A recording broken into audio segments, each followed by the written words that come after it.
शहीद बंधु Singh degree college करमही Sardar Nagar Gorakhpur के द्वारा आयोजित 2 दिवसीय वेबिनार में आज समापन समारोह में मुख्य अतिथि के रूप में, अध्यक्ष के रूप में भारतवर्ष के भारतीय संस्कृति और भारत के भूगोल के प्रति पूर्ण समर्पित मूर्धन्य विद्वान हमारे अग्रज प्रोफेसर पृथ्वीश नाग जी, कॉलेज के प्रधानाचार्य श्रीमान डॉक्टर यूपी सिंह जी, प्रबंधक जी, कॉलेज के अन्य गुरुजन वृंद, आज के वेबिनार में जुड़े हुए गोरखपुर परिक्षेत्र और देश भर से ऐसे बंधु भगिनी। भारत पर्यटकों का देश रहा है। दुनिया में हमने पर्यटन के माध्यम से ज्ञान पिपासा बुझाई भी है और दुनिया को ज्ञान से सिंचित भी किया है, और विश्व के लोग ज्ञान की पिपासा से भारत के भ्रमण पर आए और उसका लाभ उठाए। आज हमारी स्थिति एक श्रेष्ठ पर्यटक देश के रूप में है। हमारे वहां ज्ञान प्राप्त करने का, हमारे वहां ज्ञान का भंडार है। ज्ञान की उपासना ही हमारे जीवन का लक्ष्य है, और इसका परिणाम है कि जब कोई यहाँ जन्म लेता है इस धरती पर और जब ज्ञान से परिपूर्ण होता है तो गर्व के साथ कहता है, वयम अमृतस्य पुत्राः, मैं देवताओं का पुत्र हूं, मैं किसी पाप के द्वारा पैदा किया गया नहीं हूं, मैं माता पिता के द्वारा किए हुए यज्ञ का परिणाम हूं। इसलिए मेरा कर्तव्य बनता है कि मैं विश्व को श्रेष्ठ बनाने के लिए निकलूं। और फिर गर्व से स्नातक हमारा कहता है, वयम अमृतस्य पुत्राः कृणन्तो विश्वम आर्यम, और पूरे विश्व को आर्य बनाने के लिए निकलता है। इसलिए उस प्राचीन काल में जल ही यात्रा का सबसे बड़ा साधन था, और बड़े बड़े जलपोतों के माध्यम से, बड़े बड़े नाव नाविकों के माध्यम से, तारों की गणना के कारण से, तारों के आधार पर दिशा का निर्धारण करके, खगोल शास्त्र के उच्च ज्ञान प्राप्त करके हमने दुनिया को देखने का और भारत को दुनिया के दिखाने का कार्य किया। इसलिए पर्यटन ज्ञान प्राप्त करने का सर्वश्रेष्ठ साधन है। पर्यटन के माध्यम से ही हम ज्ञान प्राप्त करते हैं। विशेषकर इतिहास के क्षेत्र में तो अगर भौतिक सत्यापन नहीं किया, भूगोल के वहां नहीं पहुंचे,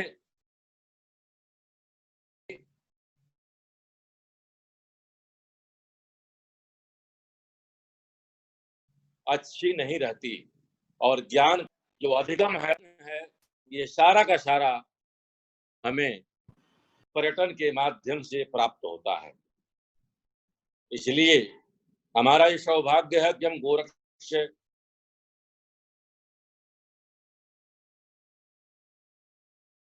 के रहने वाले हैं और गोरखपुर में रहते हैं। गोरखपुर में काशी हिंदू विश्वविद्यालय के प्रोफेसर ठाकुर प्रसाद वर्मा जी ने एक लेख के माध्यम से गोरखपुर परिक्षेत्र को क्षीर सागर के रूप में चिन्हित करने का प्रयास किया और उसका नाम रखा दर्द गंडकी। उनका कहना है कि जब हम विंध्याचल पर खड़े होते हैं और विंध्याचल से देखते हैं उत्तर के दिशा में, तो लगभग 460 किलोमीटर लंबा एक डिप्रेशन दिखाई देता है, एक गहराई दिखाई देती है, एक खाई दिखाई देती है, और उसके बाद हिमालय दिखाई देता है। तो ये है क्या? तो वो कहते हैं कि जो उत्तर समुद्र की बात करते हैं, जो भारत को एक द्वीप के रूप में पुराणों में वर्णित है और जिसे अंग्रेजी में टेस्टेड सी के रूप में हम देखते हैं, प्रोफेसर नाग साहब का ये मानना है कि काशी में रामनगर के पास गंगा 10,000 वर्ष से लगातार एक ही स्थान पर बहती है। इसलिए विंध्याचल से लेकर हिमालय के बीच का जो स्थान है वही प्राचीन काल में क्षीर सागर था, क्योंकि संस्कृत में क्षीर मतलब दूध भी होता है और क्षीर मतलब पेय जल, शुद्ध जल भी होता है। हिमालय के उद्भव और विकास से, हिमालय के गाद से यह पूरा परिक्षेत्र भरता चला गया। और भविष्य पुराण में जो हम देखते हैं तो ये बताया जाता है कि वैश्वानर के माध्यम से इस क्षेत्र को खेती योग्य बनाया गया, इस दलदली भूमि को सुखाया गया और निमि ऋषि के माध्यम से जो राजा जनक के पूर्वज थे, इस पूरे क्षेत्र में कृषि का आविष्कार हुआ। और जो हम देखते हैं कि लहुरा देवा के उत्खनन में जब हमें कल्टीवेटेड राइस का अवशेष प्राप्त होता है तो हमको यह प्रूफ हो जाता है कि यह धरती पर खेती करने का और धान की खेती करने का मुख्य रूप से एक महत्वपूर्ण जगह रहा होगा। इसलिए हम भाग्यशाली हैं कि हम क्षीर सागर में निवास करते हैं। आगे टी वर्मा साहब कहते हैं इतना ही नहीं तो क्षीर सागर का है जो बचा हुआ जगह है, जो एक स्रोत के रूप में, एक स्रोत के रूप में बहती है, जिसे बाद में गंडक कहा गया है, उसे नारायणी कहा जाता है, क्योंकि क्षीर सागर में ही प्रभु नारायण जी का, भगवान श्रीमन नारायण का निवास होता था। और जालंधर की पत्नी तुलसी के श्राप के कारण से नारायण शालिग्राम का रूप धारण कर लिए और पूरे विश्व में शालिग्राम पत्थर केवल नारायणी क्षेत्र में ही प्राप्त होता है। इसीलिए यह सत्य, यह सदा नीरा जिसे गंडक कहते हैं, जिसका प्राचीन नाम नारायणी है, यह नारायणी पवित्रतम नदी है। इसमें 1 लीटर भी कहीं से सेवेज नहीं जाता। यह दुनिया के लिए आकर्षण का ये केंद्र हो सकता है अगर हम इसे पब्लिक में और पर्यटन के दृष्टि से इसको उद्घाटित करने का प्रयास करें। यश बाल्दिया साहब ने कहा कि इस क्षेत्र में जब बोरिंग करते हैं तो 1 किलोमीटर तक बोरिंग करने पर भी कहीं कोई चट्टान नहीं मिलता, अर्थात यह डिप्रेशन है, यह गाद से बना है, ये डेल्टा से बना है और इसलिए इसके नीचे कोई पत्थर नहीं है। यह सागर था और वह क्षीर सागर था। यह हमारा सौभाग्य है कि हम क्षीर सागर के निवासी हैं, जहाँ भगवान नारायण साक्षात निवास करते थे, जो आज शालिग्राम के रूप में हमारे बीच में हमको दिखाई देते हैं और हमारा उनसे साक्षात्कार होता है। शायद यही कारण है कि भगवान राम, वर्मा जी आगे कहते हैं कि सरजू के तट पर जो 9 टीले थे उसमें एक टीला अयोध्या है और यहाँ तक वो कहते हैं कि सृष्टि का पहला गांव अयोध्या, जहाँ मनु के माध्यम से सृष्टि का विकास, उद्भव और विकास हुआ था और मनु के वंशजों ने आगे चलकर पूरे भारतवर्ष को आच्छादित किया। वह प्रथम गांव हमारा अयोध्या। अयोध्या चलते हुए, मखौड़ा पार करते हुए हम जब आगे बढ़ते हैं तो हम देखते हैं कि उसके आगे भगवान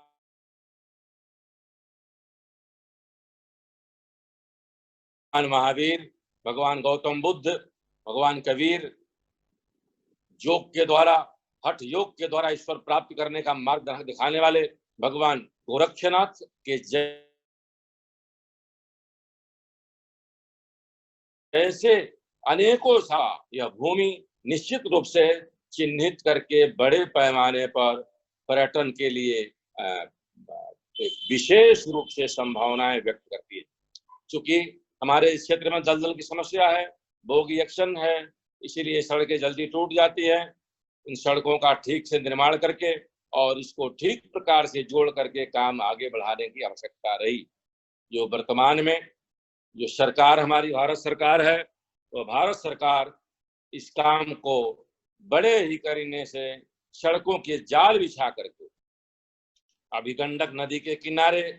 बंधे पर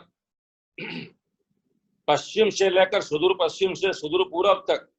का एक 4 लेन की सड़क तैयार हो रही है, जिससे सारे के सारे हमारे सरस्वती से लेकर के लुम्बिनी कलवस्तु से लेकर के और कुशीनगर से लेकर के वैशाली और आगे तक लिच्छवी साम्राज्य तक का एक बौद्ध पथ परिपथ के रूप में हम उसे देखेंगे, जो सारनाथ को जोड़ते हुए काशी विश्वनाथ और बनारस अयोध्या प्रयाग को जोड़ते हुए एक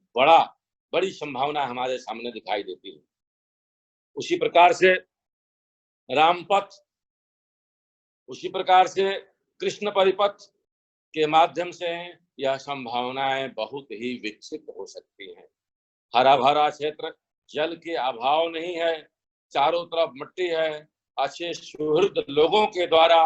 यह आच्छादित क्षेत्र विद्वानों का एक बहुत बड़ा केंद्र, पौराणिक व्यवस्थाओं में आर्यों की ही मूल्य भूमि के रूप में इस क्षेत्र को देखा जाता है। इसीलिए ज्ञान की पिपासा से, पर्यटन की दृष्टि से, मनोरंजन की दृष्टि से, अच्छे वायुमंडल और वातावरण की दृष्टि से हमारे भगवान राम, भगवान कृष्ण, भगवान बुद्ध, भगवान महावीर, संत कबीर, योगी गोरक्षनाथ के बनाए हुए रास्ते को चिन्हित करके एक पर्यटन का बड़ा केंद्र बनाया जा सकता है। पर्यटन मंत्रालय के द्वारा ग्रामीण पर्यटन को एक बड़ा आयाम देने का प्रयास किया जा रहा है और उसका परिणाम है कि गोरखपुर परिक्षेत्र का जो सरयू पार का क्षेत्र है वह पूरी तरह से ग्रामीणों के लिए एक बहुत बड़ी संभावनाएं लेकर आता है। कुशीनगर में बना हुआ इंटरनेशनल एयरपोर्ट इस बात की गवाही देता है कि पिछड़ा हुआ क्षेत्र कुशीनगर, जहाँ पूरे कुशीनगर दवरिया मिलाकर 19 गन्ना की फैक्ट्रियां थी, लेकिन गन्ना की फैक्ट्रियों की हालत बहुत अच्छी नहीं है। ऐसे स्थिति में रोजगार के लिए शायद ही कोई ऐसा घर कुशीनगर दवरिया गोरखपुर का होगा जिस घर का कोई ना कोई एक युवक दिल्ली, बंबई, कलकत्ता, आसाम, सूरत जाकर के, बंगलौर और हैदराबाद जाकर के काम करता है। वही इस क्षेत्र का आय का स्रोत। इसलिए पर्यटन एक ऐसा स्रोत के रूप में हमारे सामने आएगा। वह पर्यटन के माध्यम से हम आर्थिक दृष्टि से, सामाजिक समृद्धि की दृष्टि से और विश्व से अपने को जोड़ने की दृष्टि से एक बहुत बड़ी संभावनाएं गोरखपुर में है। मैं धन्यवाद देना चाहूंगा हमारे उत्तर प्रदेश के मुख्यमंत्री और देश के प्रधानमंत्री जी को कि जिनकी दृष्टि बौद्ध परिपथ के माध्यम से, श्री राम परिपथ के माध्यम से, श्री कृष्ण परिपथ के माध्यम से ये पूरे गोरखपुर क्षेत्र को जोड़ने का जो काम हो रहा है वो बहुत ही महत्वपूर्ण है। ग्रामीण पर्यटन के माध्यम से हम ग्रामीणों को रोजगार देने के बहुत बड़ी संभावनाएं हमारे सामने आ रही है। होटल व्यवसाय, रेस्टोरेंट का व्यवसाय, उसके बाद से टैक्सी का व्यवसाय, छोटे मोटे व्यवसाय के माध्यम से यह क्षेत्र के लोगों को एक बड़े पैमाने पर रोजगार मिलेगा और यहाँ की जो ज्ञान संपदा है, यहाँ की जो परंपरा है, यहाँ की जो मूल तत्व हैं उससे विश्व परिचित होगा। वह कौन से तत्व है जिसे बुद्ध ने इस क्षेत्र को चुना, वो कौन से तत्व है कि भगवान श्री राम ने इस क्षेत्र को चुना, यहाँ से लेकर जनकपुर तक। अभी हमारे उद्घोषक महोदय ने कहा कि पिछले वक्ता ने पटना से लेकर, नेपाल से लेकर, काशी से लेकर लखनऊ तक का गोरखपुर परिक्षेत्र का एक खाका खींचा है। निश्चित रूप से गोरखपुर एक केंद्र होकर के और पूरे इस क्षेत्र को बड़ा करने का काम कर सकता है। उसमें थोड़ी सी सावधानी की भी आवश्यकता है, क्योंकि जब बाहर से पर्यटक आता है तो वह सशंकित होता है, आशंकित होता है, भाषा की समस्या होती है, बोलचाल रहन सहन की समस्या होती है,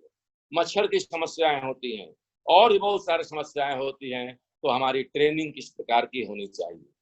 हमारे होटल में जो हमारे कर्मचारी हैं, जो वैरे हैं, उनका ट्रेनिंग कितना अच्छा होना चाहिए, किस प्रकार से वो सारी बातों को समझ सकते हैं, किस प्रकार से बहुभाषी हमारे गाइड हो सकते हैं। गाइडों के ट्रेनिंग की स्थिति बहुत अच्छी नहीं है। गाइडों के ट्रेनिंग की स्थिति ये है कि वह प्राचीन समय से जो स्क्रिप्ट पढ़ के आए हैं उसी को पढ़ाते हैं। माथा कुंवर के माध्यम से भगवान महावीर को, भगवान गौतम बुद्ध को किस प्रकार से सनातन संस्कृति के वो अग्रवाहक थे और कैसे वो आगे बढ़े, उसको किस प्रकार से ठीक से ट्रेनिंग कराने की आवश्यकता। भावनाओं में बह करके और इंटरप्शन करना और इतिहास के तथ्यों के साथ डिस्टॉर्शन हो, इससे बचाने की आवश्यकता अपने पर्यटन में है। संभावनाएं बहुत हैं। आज मैंने देखा कि गोरखपुर से एक शहर में मेडिकल रोड पर कुछ खजूर के वृक्ष लगाए जा रहे हैं। हमको याद आया 1964 में पंडित दीनदयाल उपाध्याय जी ने कहा था कि जवाहरलाल नेहरू को मुसलमानों से इतना प्रेम है कि वह खजूर का पेड़ एयरपोर्ट पर लगा करके यह प्रदर्शित करना चाहते हैं कि जब कोई मुसलमान यहाँ से निकले तो उसे मक्का और मदीना का फीलिंग हो। कुछ कृत्रिम बालू के रेत भी बनाए गए थे। हमको लगता है कि IAS और IPS और उस पर फाइलों में कुछ इसी प्रकार की बातें आज भी चल रही हैं। और वह देखकर मुझे आश्चर्य हुआ कि गोरखपुर में खजूर के पेड़ सड़क के बीच में लगाने का उद्देश्य क्या है, मानसिकता क्या है। इसीलिए आवश्यकता है कि वह परंपरागत रूप से जो समस्याएं हैं उन समस्याओं को दूर करते हुए और ठीक से अध्ययन करके महंत महाराज योगी आदित्यनाथ जी के मार्गदर्शन में भारतीय चैतन्य के अनुसार हम कैसे भारतीय चिंतन को उसमें दुनिया को लुभाने का प्रयास करें। हम दुनिया का नकल करके और दुनिया को आकर्षित नहीं कर सकते। लोग भारत में भारत को देखने आते हैं, भारतीयता को देखने आते हैं, भारतीय आत्मीयता को देखने आते हैं, ममत्व और संवेदना से परिचित होने आते हैं। वो बुद्ध के वो संदेश को सुनना चाहते हैं, उस राम के उस त्याग को जानना जानते हैं। उसमें हमारे व्यक्ति में, घर घर में कैसे सीता और राम के दर्शन कर सकते हैं, कैसे बुद्ध और महावीर का दर्शन कर सकते हैं, कैसे हमारे वातावरण में भारतीयता दिखाई देती है, कैसे हमारे पीपल के पेड़ अपने गोल गोल पत्तों के साथ डोलते हुए दिखाई देते हैं, कैसे हमारे नीम के निभौरी से वो सुगंधित महक आती है। इसलिए कैसे तुलसी के वो बिरवे को देख करके कैसे आनंद विभोर होते हैं। इस पर ध्यान देने की भी बहुत आवश्यकता है। संभावनाएं बहुत हैं और इसलिए अपने इस गोरखपुर परिक्षेत्र के एक एक स्थान को,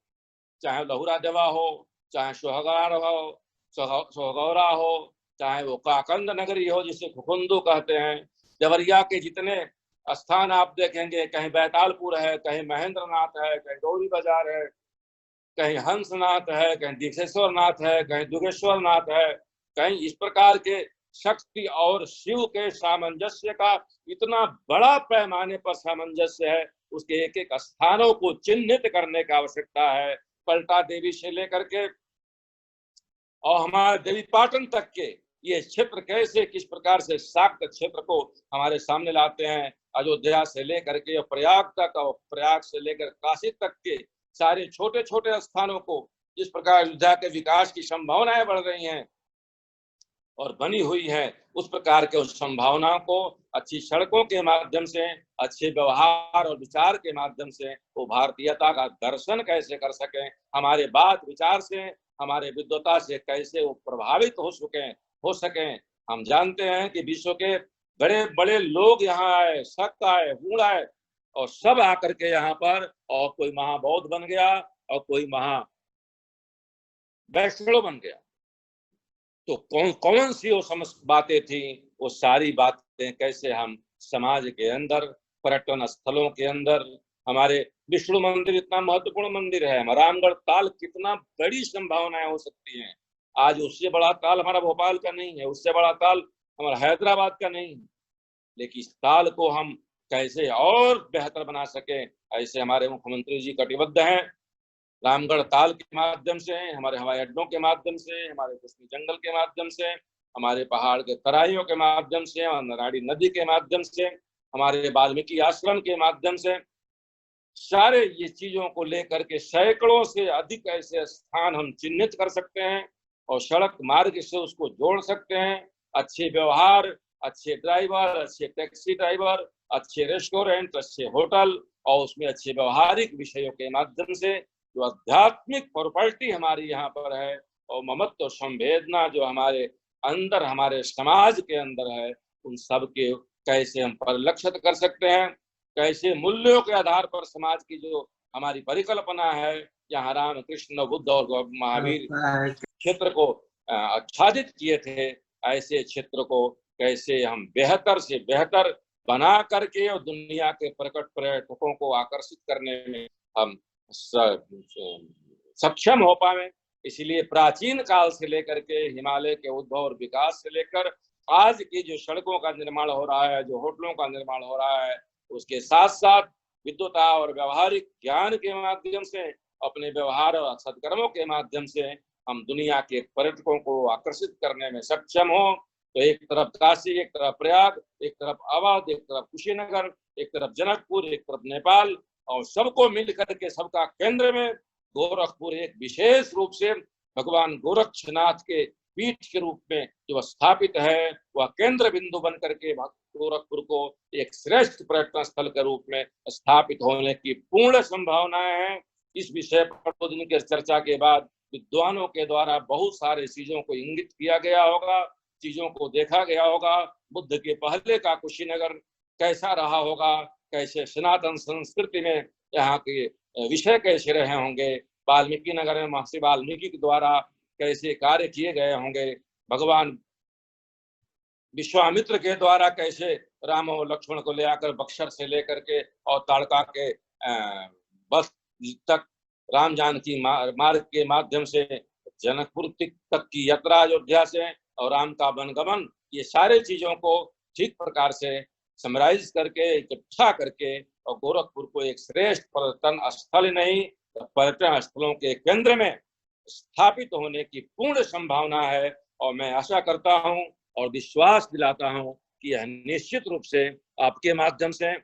ये दुनिया में शब्द और संदेश जाएगा और उसका परिणाम होगा कि गोरखपुर एक श्रेष्ठ पर्यटन केंद्र के रूप में स्थापित होगा। यह हमारा विश्वास है और ईश्वर से प्रार्थना है। मैं आपको बहुत बहुत धन्यवाद देता हुआ कि आपने मुझे अपने गांव के सारे चीजों का दर्शन करने और कराने का एक बैठे बैठे अवसर दिया है, और इसके लिए मैं विद्यालय को, विद्यालय परिवार को, प्रबंध समिति को, प्रबंधक जी को, सबको बहुत बहुत साधुवाद देते हुए, प्रणाम करते हुए अपनी बात समाप्त करता हूँ। धन्यवाद।